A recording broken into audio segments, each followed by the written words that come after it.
About a year and a half ago, I started this channel to test out the recipes of Girl World. I started out slow with just some natter recipes and foodie recipes, and before I knew it, the channel was off and running. Now, I've learned a lot over the past many months, and I thought I'd share some of that with you. With the holidays and New Year's, I'm sure that there are a lot of recipes that you'd love to capture, but you're just not sure how. In this video, I'll go over the very basics with you so you can learn how to make your own cooking videos with just your phone. Well, your phone and a couple of other things. For starters, these are the three apps I use the most to create and upload my videos to YouTube. X Recorder is just a screen recorder app, and all of these are free. VN is the video editor I use, and it has both a free and premium version. Even after a year and a half, I'm still using the free version and it's been just fine for my needs. And finally, if you want to start a YouTube channel, you'll have to download YouTube Studio. So now let's talk about basic equipment. I'm assuming you know how to use your smartphone's video function and that you're pretty familiar with just how to turn it on and off. If you only bought one piece of equipment to help you make your cooking videos, I would recommend this, an overhead phone mount, with or without a light attachment. I've watched a lot of different cooking channels and I decided to do an overhead view of all of my cooking just because it's easier and I tend to do things on my own. You'll notice that this model has a clamp at the bottom that attaches to a table or any other flat surface. That's really important if you're not sure where you're going to shoot. That clamp is really adjustable, so you can put it on a kitchen counter, on a table, or even just on a piece of plywood on top of a coffee table. If you get it on Amazon, something like this should run you about $20–25. Okay, so now you've got your phone, you've got your software, you've got your phone mount. It's time to choose a recipe.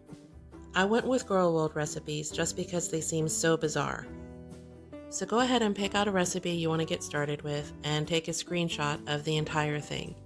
If you can't fit it all on one screen, then do a couple of screenshots and embed them in your video.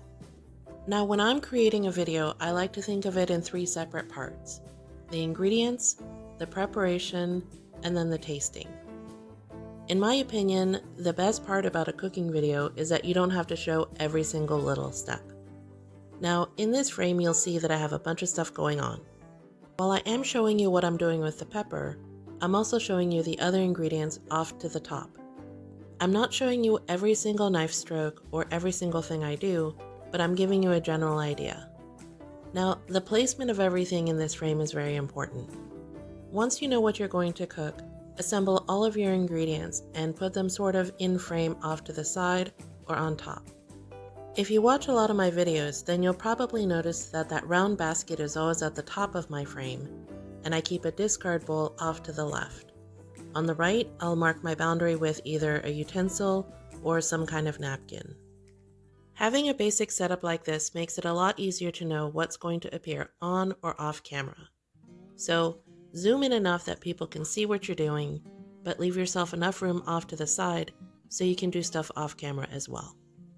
One of the biggest challenges that I have when making my cooking videos is light. I prefer to use natural light out in my sunroom, but with the days getting shorter, sometimes you need to just augment it. As you can see in this clip, not having enough light can create long shadows, and that may not be the look you're going for. Your best bet is natural light, and then I would go with overhead light and some sort of supplemental light, like a tall gooseneck lamp or maybe a studio light with a diffuser. They're not too expensive. So once you've got your setup all figured out, go ahead and start cooking.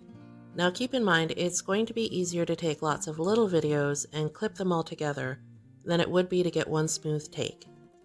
I generally make my segments about 60 to 90 seconds, nothing too much longer than that because it'll take too long to upload. And don't forget, you want to finish up with either a tasting segment or a piece where you show the final product. You don't want to leave your viewers hanging. So whether you're making your own recipe or somebody else's recipe, do a nice final beauty shot and give your final thoughts or tasting notes. Now, I always like to end it up with one final beauty shot that I can use for a cover photo or just to fill some time. One of the hardest things about making a cooking video is the actual cooking part. If you're doing it on the stovetop, then hold the phone in your hand and do kind of a close-up. Otherwise, just use your overhead setup and invest in something like an electric skillet, or maybe a hot plate with a single pan. Just remember, you don't have to show absolutely everything in your video. And as a final tip, if you're cooking along with somebody else, try to plate your food just like they do. That's something the viewers always like to see, how similar you could get yours. Drop me a line in the comments and let me know what you think. Did you find all of this helpful? Would you like to learn more? I'd love to hear from you.